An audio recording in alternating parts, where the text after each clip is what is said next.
America.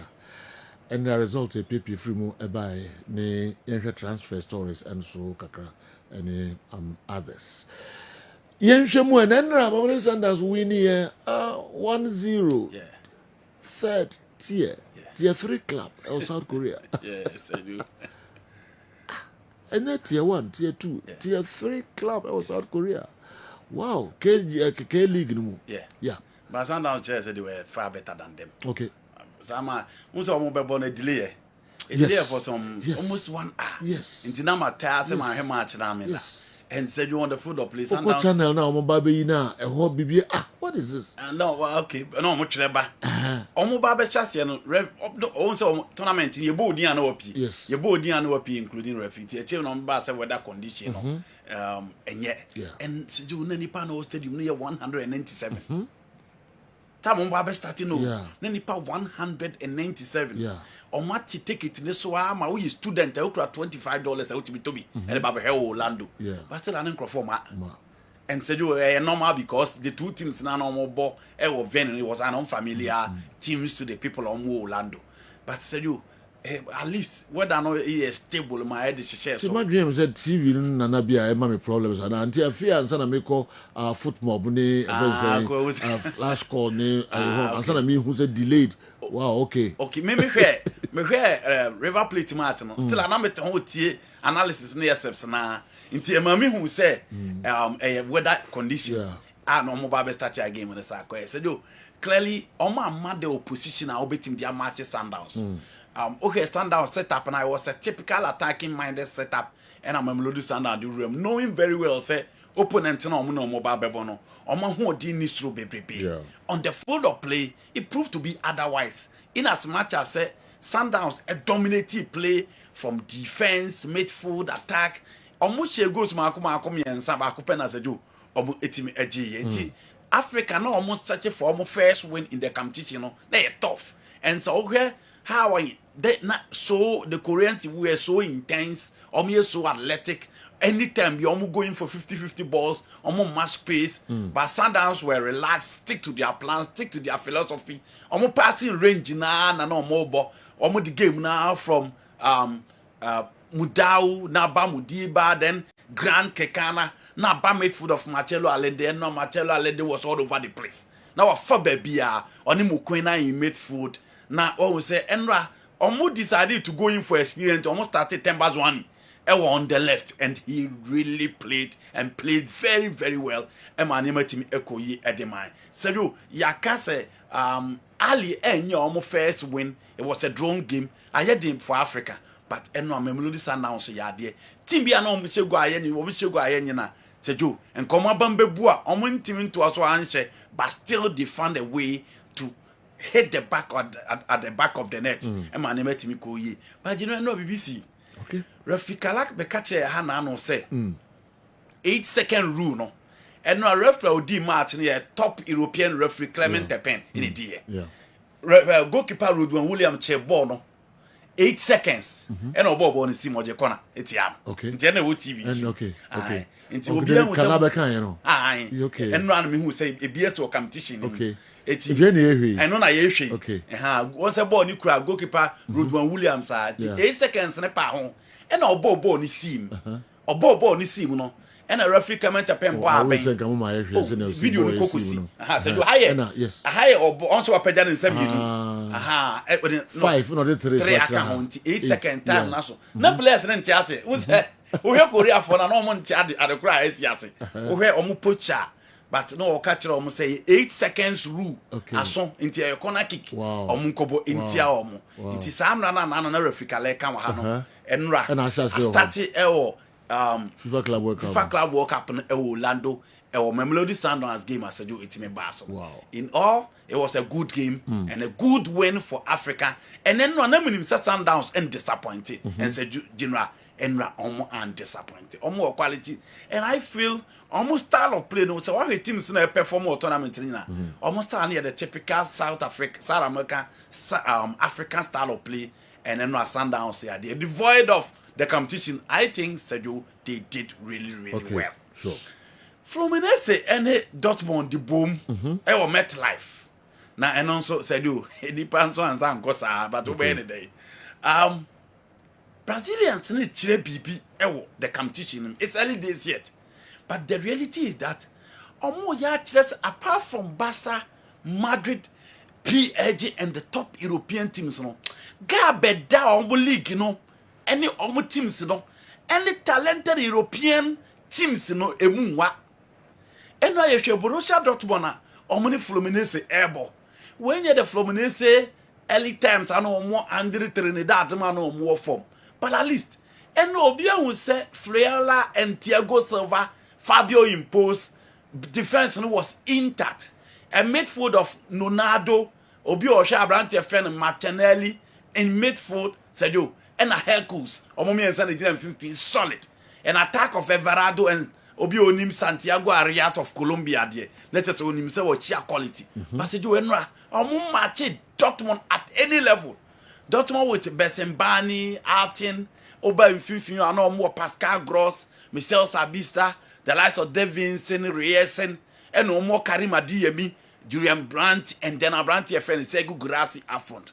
But said you, Thiago Silva at 40, he is still calm, still reliable, still possess that quality, still showing that class, and then through a FMO or the Brandt FN Segu Grassi Shane bottom, and who said, team a your friend no Fluminense against a team a your friend no Dortmund almost panic. It almost slightly Dortmund were on top, but in terms of creativity, in terms of chances created, it will game him there. Said you na enra a team a your friend Fluminense and enra no muye bibia and make sure show the samba skill and the style on the field of play. Edema bibia ko ye say and no more ready omo ebo adwuma. Dortmund ya there because said you said the Fluminense security chances no say your team beer and can almost bet me lose that particular game. Look at this ball, but eventually still Fluminense and team and for ball. We a large chance and go be any of the ball never to them. But said you team and co city city. Thiago Silva at 40 still showing top level football. Now omo game now said you share two players. Bako a player no ni sia kan o Chelsea Kani Chukwuemeka and on ne bon komo mfimfini ho a omu didi nkomo a owie no e na o say share player na Chelsea pe no Chelsea pe hwan Chelsea pe Jimmy Gaetens of Borussia Dortmund England no na said you apart from Chukwuemeka de no on Jimmy Gaetens so dina ho bon komo a and say ne uramu German newspapers na omo de aba say Thiago Silva advice no say Chelsea pe no Oman honya ha oman nya quick na onkonkosi aka mfama mo abrante no wadi ka akache teams na epen nyina say Chelsea na woko enti obi an pepe baby fufuro don fe na ni hwe baby because he's moving to Chelsea sika no ababe we mu say omo per 70 million Dortmund and na Chelsea to betu 55 plus 5 it said you ho and tell omo gina omo hwese ne ma betimi akoye enso ewo ho Inter Milan against Monterrey there said you Christian Kibu first game na ye hwese de niam abesi akọ after Parma adwuma obeye no the star no change bebrebe from Simeone Inzaghi because ono so bought 3 back system Parma and you know the Remo Inter Milan clearly man who the intensity the quality the personalities ni individuals are na me person me who from Inter Milan no said you man timi hu it seemed the Inter team were so relaxed and said you so all European teams na break na omunya ebe 2 weeks no as a new effect almost so almost bobo na that level of intense quality na we expect say no even PSG crowd say no PSG dominance na ya hwe in the Champions League and League 1 ya hu dodo na awum but eventually they won it is Sergio Ramos once again said you also at that age still show quality no and them ranting na o mapa no Sergio almost susadodo and na ye push you almost hype almost Tomu champagne for no more ye matured up to highest level na who say ya omo is so relaxed and no Thiago Silva and look at Sergio Ramos or san she go in that particular game Inter not so much to show for I know say going forward teams now almost struggling omo be pick it but Sergio and Montreal for no so ya there omo team enya a draw in that particular game Lautaro Martinez and the charges no Sergio e also omo keka omo because na performance no for me na initial to say it's it is ana general estimate say na games na me hwe or ayen hwe kakra yɛnhwɛ kakra ne games ni a okay me na afei yɛnkɔ transfers no so okay so Joe, Real Madrid bebo against Hilal. Now where how the Saudi Pro League announced to the world game. And the first time I'm qualify for the FIFA competition, and I said the second team needs to first time. But Joe, after parading galaxy of stars in the Pro League, this is the World Cup our body will be as almost the far right. So Hilala, this is the moment to me and league, you know. Omo ntimi anya dominant say last season but omo so omo fair share of quality sen commander so Europe me wo gidie pass and kombe make mark no in some of the big teams nti hwe Yasin Bonun is still a standard goalkeeper devoid of the platform o si so akan so for bit say Cancelo say you who players be ba omo level ni no but they are playing in Europe for bit say Ronaldo dia only different from some of the leg back omo ball in Europe. Khalid Koulibaly failed at Chelsea, but I still feel in some of the top teams, Chelsea still have Levi Cowell and then but they are surely at the back line. Actually, so confusion almost Ruby Ness and so ever. Said you up front, Mitrovic is not likely to play. The more a talented Malcolm and then Marcus Leonardo up front. Almost to the room. We are your first game for Simeone Inzaghi and. The three back no Okwako coach a different team almost so I have 4 back for all these years under Joe Jesus and almost about 4 back. And I share so whether he stick to the 4 back or then the 3 back from Lazio in Tambala no Bekako Remu wa. Said you oh share a team your friend Madrid. This is a first official and competitive game for coach your friend Javi Alonso and also Eddie A room and number 1. Obia share the lineup on also the room. And the game when beat me Abasono because there have been a lot of issues within the Madrid team. Actually, Cavaya Alaba, Trent are available, Frank Garcia are available, central defense, Rudy Gaba, Militao Aba, Omakofa Dion House Naba, Raul Asensio, and so are available. Why no be choosing in this particular game? A midfield, Kamavinga is back, Fedi Valverde is back, Jude Bellingham, Brahim Diaz, Ada Goulet, and in attack, Vini available. Rodrigo available, but Enra enumere said you no almost Kylian Mbappe and flu.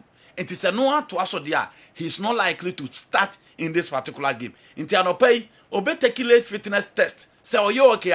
Mbappe and Vini are likely to lead the line. Into be a share. Is Xavi Alonso going to stick to the old 3 back of the Leverkusen team or also a best answer about 4-4-2 or 4-3-3? And only idea will be a team.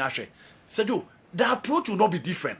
Madrid will be searching for the trophy from the very first game on mobile board and Hard Rock Stadium on mobile saying the numbers no because a Spanish dominant community the numbers never about beta machi almost almost person almost trophy almost any Chelsea and then PSG you know what teams are Matthew from one person almost did this particular trophy into mobile start here searching for and a lot will depend on the game plan the style and how Simeone Inzaghi ebe set up in the team as against Xavi Alonso ebe set up in the team no Alonso near himself be going for a different midfielder with dynamism, control and possessive base but still I stick it to the guys no and I catch on that this time you need to press this time you need to run the philosophy is clearly different from the low block Carlo Ancelotti style into no idea Xavi Alonso edeba so a game I would because of the Madrid attack, a match of equals, but because of the Madrid attack, I tip Madrid to say